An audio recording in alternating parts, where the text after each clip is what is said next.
और भागवतामृत का कोई पान कर ले तो स्वर्ग का अमृत कोई पी ले तो स्वर्ग को जाएगा, जबकि कथा अमृत को कोई पान कर ले तो स्वर्ग नहीं भगवान के निज धाम को चला जाएगा। इसलिए भागवत सबसे श्रेष्ठ है।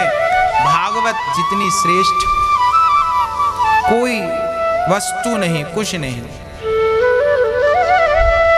हाँ, इसलिए भागवत सबसे अनमोल है। इंद्र चले गए, जब उन्हें कथा नहीं मिली, स्वर्ग में तराजू बांध कर देखा कौन भारी है, भागवत या स्वर्ग का सुख, तो स्वर्ग का सुख फीका नजर आया, भागवत का पलड़ा भारी था। अब समझ गए, इंद्र समझ गए कि चूक हो गई, भगवान को प्रणाम किया। तब भागवत से मेरे गोविंद प्रकट होकर इंद्र को कहते हैं, इंद्र दोबारा ये गलती मत करना, मैं भागवत से भिन्न नहीं हूं। जैसे मिश्री से मिठास अलग नहीं है, उसी प्रकार भागवत से कृष्ण अलग नहीं। भागवत से भगवान बिल्कुल च्युत नहीं है, अलग नहीं, बिलग नहीं है। इसलिए भागवत ही भगवान है और भगवान ही भागवत हैं। अब भेंट हुई इंद्र की भगवान से, चरणों में प्रणाम करते हैं, भगवान धाम को जाते हैं, इंद्र का अहंकार मिट जाता। एक बार नारद जी को भी भागवत सुननी पड़ी। एक बार नारद जी बद्रीनाथ पहुंच गए, बड़े उदास थे, मुंह लटका था। संतों ने पूछा, सनक सनंदन सनातन सनत कुमारों ने, महाराज क्या प्रॉब्लम हो गई, आप बड़े उदास बड़े खिन्न नजर आ रहे हैं। महाराज बड़े दुखी। एक बार हम भ्रमण करने गए संसार में, कहां कहां गए, तब नारद जी ने कहा, अहम तू पृथ्वीं यातो ज्ञात्वा सर्वोत्तमामिति पुष्करं च प्रयागं च काशीं गोदावरीं तथा। हम पुष्कर गए, प्रयाग गए, काशी गए, गोदावरी गए, हरि क्षेत्र गए, कुरुक्षेत्र गए, पर ना पश्चिम कुत्र में शर्म। नारद जी बोले, मैं सारे तीर्थों में गया पर मुझे शांति कहीं नहीं मिली। तो गृहस्थों के घर गया, वहां भी शांति नहीं। ये बात नारद जी कह रहे हैं। नारद जी कह रहे हैं गृहस्थों के घर शांति नहीं है। आजकल तीर्थों में शांति नहीं है, तीर्थों में भी बस हाय हाय लोग कर रहे हैं। हाँ, तीर्थों का महत्व लोग नहीं समझ रहे हैं। आजकल लोग तीर्थों में भी आकर पाप कर लेते हैं। कहते हैं दूसरी जगह पाप करोगे, घर पे पाप करोगे तो तीर्थ में नष्ट हो जाएगा, पर तीर्थ में पाप करोगे तो नष्ट नहीं होगा, वो वज्र बन जाएगा। पर आज तीर्थों में भी लोग पाप करने लग गए हैं। पाप क्या है? लोग तीर्थ गंगा जी जाते हैं, गंगा जी को दूषित करके आ जाते हैं। साबुन लगाते हैं, साबुन का खोका गंगा जी में फेंक देते हैं, पॉलिथीन गंगा जी में फेंक देते हैं। गंगा जी दूषित हो रही हैं, यमुना जी दूषित हो रही हैं। कितना दुर्भाग्य, क्यों सिस्टम कितना लाचार हो गया है। जबकि थोड़ी सी सूझबूझ के कारण सब बढ़िया हो सकता है, पर वो सूझबूझ कौन दिखाए, किसे फुर्सत रखी है। हमारे भारत की सारी नदियां आज की आज शुद्ध हो जाएं, आज की आज शुद्ध हो जाएं। यदि थोड़ा सा सारे लोग इस चीज को समझ लें तो अब सारे बड़े बड़े शहरों के नाले जाकर यमुना में मिला दिए, गंगा में मिला दिए, तो स्वाभाविक है कि जब शहर की गंदगी नदी में जाएगी तो भाई गंगा तो अमृत लेकर चलती है, गंगा तो गंगोत्री से, हिमालय की गुफाओं से निकलती है गंगा, जड़ी बूटियों को लेकर निकलती है, ताकि वो जड़ी बूटियों से भरा पानी हम पिएं तो हमारी समस्त बीमारी समाप्त हो जाए। हड्डी को गला देने वाली ताकत यदि किसी जल में है तो केवल गंगा जल में है। इतनी ताकत रखता है वो जल, संसार में केवल गंगा जल ऐसा है जो कभी समाप्त अर्थात कभी सड़ता नहीं, कभी खराब नहीं होता। दूसरे जल तो 15 दिन में ही सड़ जाते हैं, पर गंगा जल समाप्त नहीं होता, खराब नहीं होता।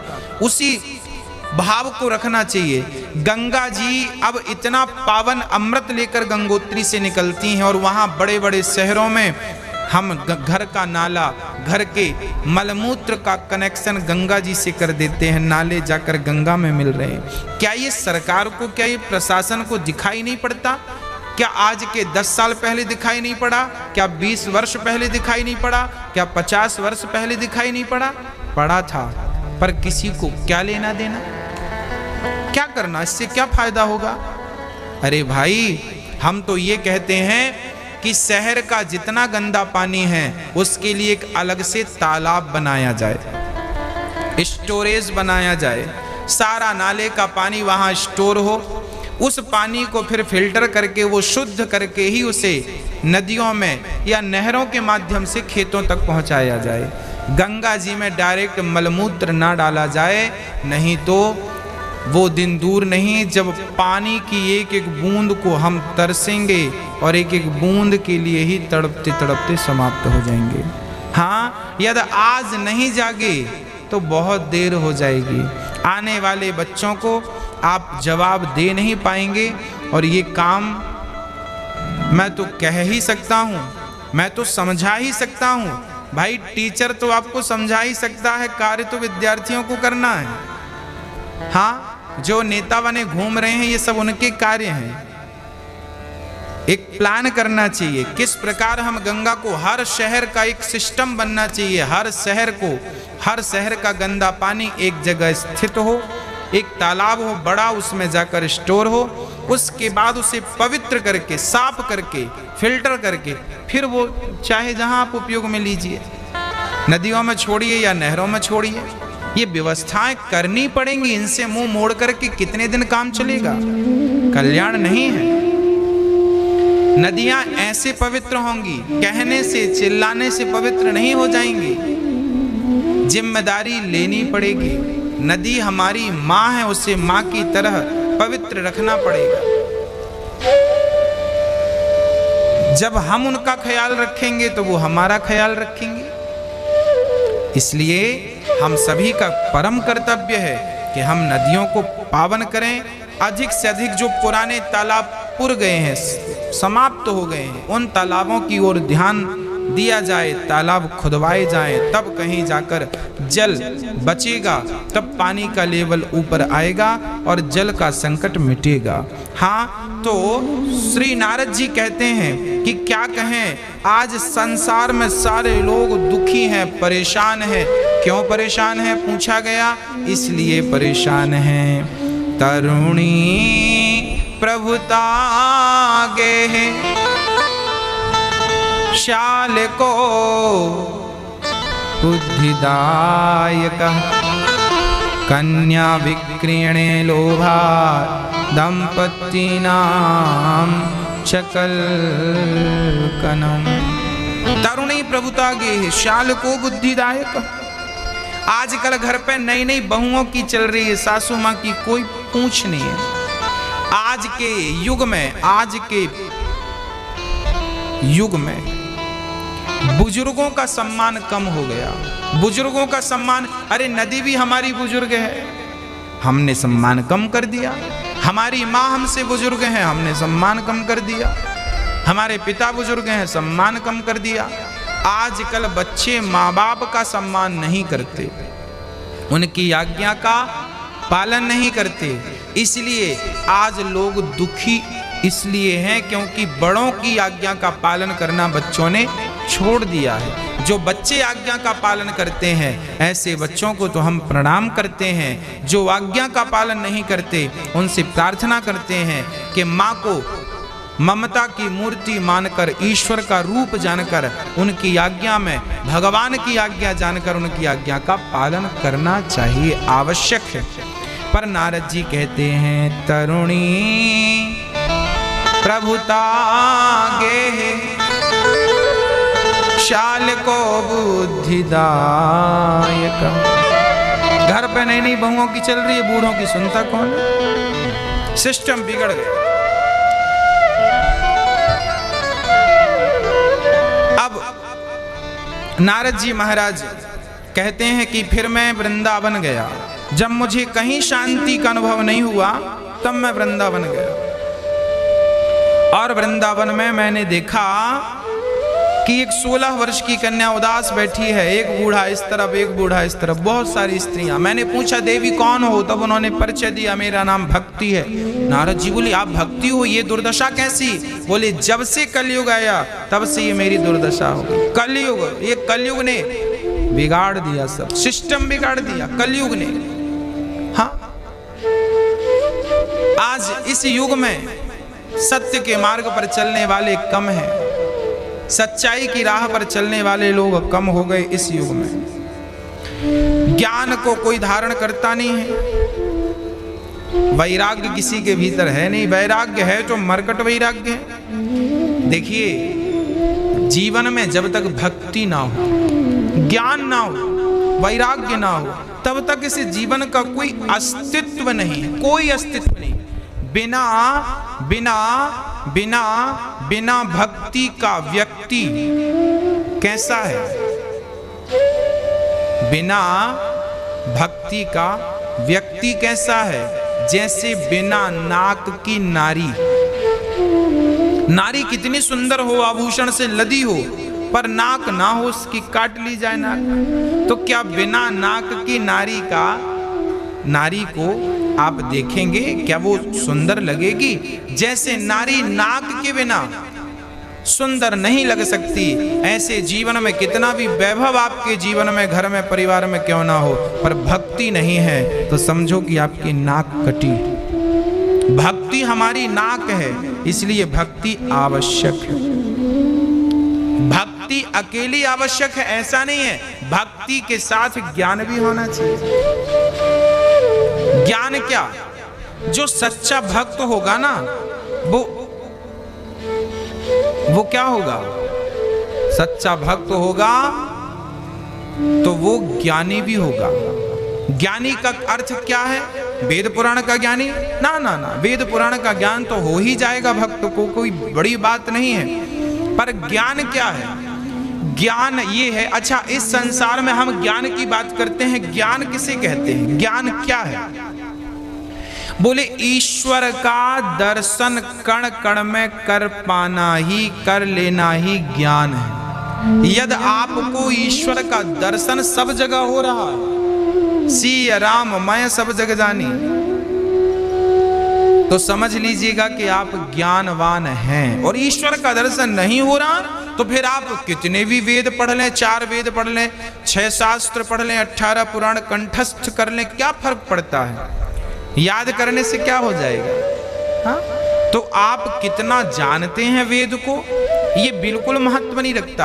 आप ईश्वर को कहां कहां देखते हैं? क्या अपनी मां में ईश्वर का दर्शन करते हैं? क्या अपने पिता में ईश्वर का दर्शन करते हैं आप?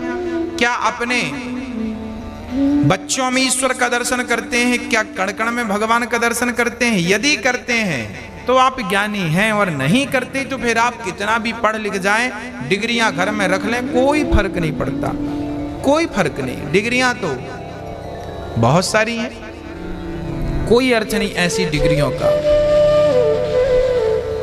तो ज्ञान है ईश्वर को प्राप्त कर लेना, देख लेना। वैराग्य क्या है? बोले भक्ति भी हो, ज्ञान भी हो। एक बार क्या हुआ, एक सासू मां माला जप रही थी, कृष्ण कृष्ण कृष्ण कृष्ण कृष्ण कृष्ण कृष्ण, माला जप रही सासू मां। तभी बहू ने चूल्हे पर दूध चढ़ा दिया। अब दूध उफनने लग गया और बहू पड़ोसन से पंचायत करने लग गई। गप्पे हमारे यहाँ गप्पे करने में बहुत लोगों का मन लगता है। फिजूल की बात, क्या बना तुम्हारे घर में, क्या चल रहा है? खुद के घर की कहानी तो संभल नहीं रही है, दूसरों की और जाननी है। खुद के हाल बेहाल है पर दूसरों का जानेंगे जरूर। सास माला जप रही है, भगवान जी को नहला धुला कर बिठाई है, माला जप रही है कृष्ण कृष्ण कृष्ण कृष्ण कृष्ण। यहाँ बहू दूध चढ़ाकर चूल्हे पे और चली गई पड़ोसन से गप्पे, द्वार पे खड़ी हो गई, बात कर रही है। तभी चूल्हे पे दूध उफनने लगा, सासू माँ की नजर पड़ी, पास में ही पूजा पे बैठी थी, अब माला जप रही हैं, उनका माला आधा हुआ। उन्हें ज्ञान तो था भाई, भक्ति तो थी इसलिए माला जप रही हैं, ज्ञान भी है, बोल नहीं रही हैं। उनको पता है कि जब तक माला पूरी ना हो तब तक बोलना नहीं है, तो बोल भी नहीं रही हैं। मतलब भक्ति भी है, ज्ञान भी है, पर अब आवाज वो कैसी लगा रही है बहू को, बार बार अपनी बहू को वो आवाज लगा रही। पर बहू तो पंचायत में मस्त, क्यों सुनेगी वो। अब सास मन में बोल तो रही है कृष्ण कृष्ण जप रही है, पर मन में चल रहा थोड़ी पूजा पूरी हो जाए, अभी खबर लूंगी। 2 लीटर दूध खरीदा, पूरा फेंक दिया। खीर बनाने का मन था, आज हमारी एकादशी थी और खीर बनाने की मन इच्छा थी। अब माला जप रही है कृष्ण कृष्ण कृष्ण कृष्ण, और गुस्सा भी चल रहा बहू के ऊपर। तो क्या ये माला जपना आपका सार्थक हुआ? आप ही विचार कर लीजिए। कई बार जब आप पूजा में बैठते हैं ना, तभी टेंशन आती है, तभी समस्याएं आती हैं, तभी नींद भी आती है और तभी जम्हाई भी आती हैं। क्योंकि जब आप पूजा पर बैठते हैं ना, तो आपके भीतर जो पाप हैं जन्म जन्म के छिपे हुए, वो भागने लगते हैं। क्योंकि पूजा में बैठे हैं ना, तो भागेंगे। अब वो पूजा में बैठे हैं, भागते हैं, तो वो पाप आपको परेशान करते हैं। वो पाप जम्हाई बन जाते हैं कि शायद इसको आलस आ जाए तो ये पूजा छोड़ दे, और ये उठ जाएगा तो फिर हमें भागना नहीं पड़ेगा। तो आपके भीतर जो आपके ही पाप बैठे हैं, वो आपको पूजा नहीं करने देते, वो आपका मन स्थिर नहीं होने देते। क्योंकि मन स्थिर हो जाएगा तो फिर उनकी छोड़ छुट्टी हो जाएगी। इसलिए आपके ही अपने किए हुए पाप आपको भक्ति, कहते हैं पूर्व जन्म के पाप से हरि चर्चा न सुहाए, यही कारण